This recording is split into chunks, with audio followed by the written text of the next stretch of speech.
All right, I'm here with Coach Ben Johnson, our first of, I think it's going to be 7 CoachSpiration stories. These stories and these really coach testimonials are going to be designed to help inspire love-powered coaches and provide just practical tips, tactics, and techniques really for you guys to be able to make a bigger difference in your athletes' lives, to be able to connect with them better, to be able to really transform the athletes' lives you work with. This idea was birthed because our coaches here at PFP really do that. They inspire athletes, they take care of them, they transform them from the inside out. And believe it or not, this whole series was really because of you. I had received a message from one of our athletes who was an athlete of the month at PFP. And this athlete's dad actually said to me that Ben had literally changed her life, had changed the trajectory of her life. I know he will not take all the credit for that.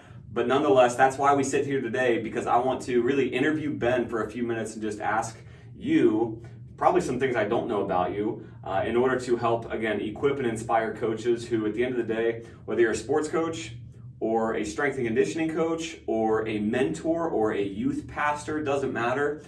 You always give so much and you're always pouring out, and sometimes you don't always get back. So what we want to do today is really inspire you and provide you, again, with some practical things that you can take and apply right away.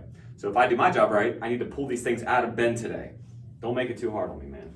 Try not to. First question is your origin story, like how you became a coach, how you got into this field. What did that look like for you? Growing up, always being involved in athletics. Obviously, you have some really, really great coaches, and sometimes you have some not so great coaches. And both of them kind of inspired me to become a coach. Some like, I want to make sure that I'm doing it the right way. I want to be more like this coach. And I want to make sure there's more positive coaches in the world, because I know the positive coaches had such a huge impact on me. But I've also saw the downside to having a negative coach. So it made me feel like if I can come out into this field and do this, and hopefully do it the right way, that's just one less opportunity for bad coaching to happen to so many different people. And so take me back to like when it first started then for you. Was it college you started coaching athletes? Would you consider yourself, you got into the strength and conditioning world first? Did you coach sports at first? I actually started coaching my little brother's baseball team when I was 15 years old. I knew I was going to learn something that I knew about you. Yeah, I was an assistant coach for my brother Austin's baseball team. And it was a lot of fun, and I loved being a part of that. And even then, it was like work hard, play hard, and have a good time. And it was really cool to get that bonding time with the little brother. So you all had, even when you coached at that, you were what, 21, 22, or younger? I was 15. Oh, you were 15. He wasn't 15. Okay. No, I was 15, yeah. So even as a 15-year-old coach, you had that mentality of it's going to be work hard, play hard. Like, I'm going to make sure these kids work, but also it's going to be fun and enjoyable. How did you do that back then? Because I know what it looks like now. Like, how did you do that with them back then? Like, what were some of the practical ways that you made it fun, but also challenged them? It's kind of very similar to kind of what we do now. It's almost like that you're that big brother that they know that you'll do anything to help them succeed. But at the same time, it's like we're gonna have fun while we're doing this, because sports are supposed to be fun. So it's never too much pressure, but just enough pressure to cause growth. And a lot of fun to make sure it's what it's supposed to be. It's a sport. It's supposed to be fun. Outside of you being fun, because I know it's just like part of your personality, like did you come prepared to practices with games, with like how did you prioritize that? Because I know parents, it's probably not changed in 20 years or 10 years. Like parents want to see their kids work hard. Mm-hmm. But what did you do as a coach to bring those fun things into practice? A lot of friendly competition and I always think about like the base running drill, game of pickle and all that, where it makes things fun and exciting instead of just going through the mundane. It's like you bring the excitement to the practice, but at the same time making sure you break up all right, let's have extreme focus for a little bit, and then let's also have a period of fun planned into it, and then just trying to make things fun, like he said, naturally is part of it too. So I think that's probably an important, we started this by sharing like how this athlete and her dad feel that you're responsible for a big part of her life transformation. Would you say like part of that, or maybe the way that was made possible was because it was fun and you made it fun and she wanted to keep coming back? For sure. If you can have that bond with an athlete over multiple years, that allows you to see so much of their life, and and it allows you to pour so much more into that life because of that. So if they love coming back to you and they love talking to you about their life because they know they're going to have a good time every time they're around you, they're going to keep coming back, but that also allows you to dig a little deeper each time and really get to know them as a person, and that allows you to kind of, be that person that's really there and caring for them, and knows when they're in a bad mood, knows when they're in a good mood, and really just learning to really feel them as a person and just understand, how can I help this person further because of the connection we've built. And I think that's one of the things we try to do at PFP is like reframe like fun. It's not like fun is not productive. It's like fun actually could be the most productive thing that you do. It's not like when we're having fun, we're wasting time. It's like in today's day and age, kids need more fun in their life. And so when we're prioritizing fun as coaches, it's actually it's something that's very productive. It's not like work hard and then over here do something fun and we're wasting time, but we'll get back to the hard work later. It's like, no, sometimes that can be the most productive time for the athlete. Yeah, it's like a mental reboost. When you're constantly pushing, constantly getting in the hard work, it's a stressor. So sometimes you need to just take your foot off the accelerator, otherwise the engine's going to blow up. You got to hit the brakes every once in a while to make sure you get that fun in, so you can keep going later on in life. Mm-hmm. So I think as a coach, you have to ask yourself the question, are you having enough fun? Because out of your fun is going to flow the fun that you give to them. So that's good stuff. So we went backwards. Now let's go forwards. Beginning with the end in mind, what would you say is your why as a coach? What is the ultimate impact that you're after? Man, I really want to be a mentor to a lot of people and help create impact. And when we talk about love-powered coaching, it's really about just showing people that you care about them and showing people that you genuinely have their best interests at heart. And when it comes down to that, the rewards vary based on person to person, but it's those texts you get when they graduate and saying like, I couldn't have done this without you. It's the, hey coach, I'm doing this next step in my life. I'm going into the military. I'm going to this school. It's always been a thing I dreamed about. And I don't think I could have done it without your support and without your love.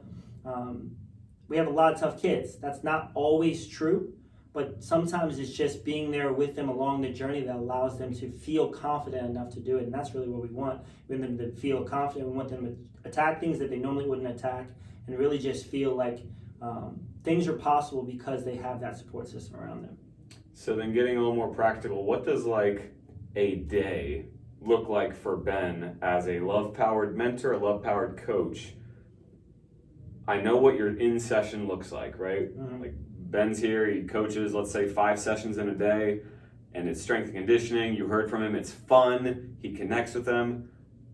But outside of that, what are those things that you're doing that, again, like the reason why this young lady says that you changed her life and her life looks so much different because of your influence, it's not because of what you just did in the session. So what does that look like?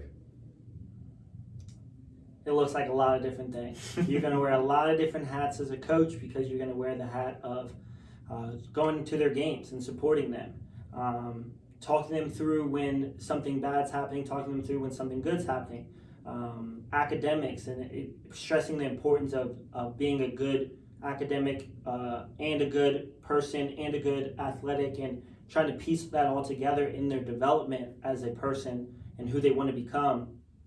So it could look like on one day just connecting and you hear that they failed a test and say, okay, how do we bounce back from this? The next day it could be celebrating that they scored the game-winning goal or whatever it is, and each time you're going to see like a different stage of their life and you're just with them throughout it. So it's you have to be very flowing with them. You have to allow them to express what they're going through, whether good or bad, and you have to be the constant in their life. It's like, whether it's good or bad, I'm going to be here, I'm going to be supporting you, and then we can work through it. And sometimes it's teaching them how to handle the successes, sometimes it's teaching them how to handle the failures, and both are part of life, and we all know that, but sometimes people don't realize that you need to learn how to handle successes too. So I think probably, and I know a lot of the behind the scenes, that's why I can speak to this, but there's so many adults in kids' lives who, whether it's true or not, through the questions that they ask and through the things that they emphasize, these coaches or parents or teachers, whoever, just show these kids that what matters most is the grades you get on your test or the stats you get in the game. And your approach being so different from most adults, I think, is why these kids are connected to you and why you make such a big impact. Not just because you're goofy with them, right? But like, you value things differently and you value them as people, and you see their gifts and you see their strengths and you see when they fall short, you see what's still inside of them. And I think that's what makes you such a special coach. I think that's why so many kids, not just this one we're talking about today, but so many have been impacted by you in a positive way.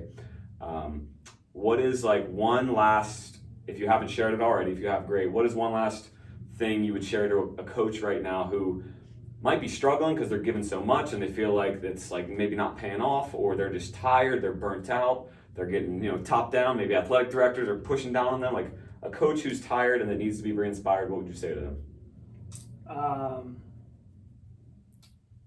Figure out your priorities. Figure out what you really want to be known for in the athletes' lives, because that's what it's all about. It's not about you as a coach. When you become a coach, it's so that you can help the athletes. So you have to learn how to put your own ego aside and say, what does the athletes that I have in front of me, what do they need? It's not me coming in here every day and saying, what do I want to do and what do I need? But instead, it's me pouring my heart and soul out to these athletes every single day so that they can have what they need going forward. So it's like prioritizing them over us. And it's tough sometimes because you're like, oh, when do you take the break? When do you get that break? And you do have to prioritize that too. But at the same time, the reward of hearing the successes from your athletes, the reward of seeing them going on to do great things in life because of the time spent getting better, a lot of times that's enough to really keep the bus rolling, keep the wheels rolling. So making sure you're prioritizing the athletes is definitely a big thing. And having a great support system around you of people that understand what you're doing and understand why you're doing it and are there to encourage you is definitely a piece of it. You need your team too. So pour into the people as hard as you can, but then also have that area to go be able to get filled up. It's like trying to pour out a vase. Once you're empty, you got to go get it filled up somewhere. So having that group of supportive people around you is definitely big. Love it. That's it.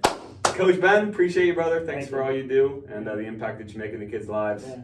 And guys, we'll see you on the next CoachSpiration. CoachSpiration. Gosh, it doesn't flow well. We're gonna come. That's okay. We'll go. CoachSpiration. Episode. Peace.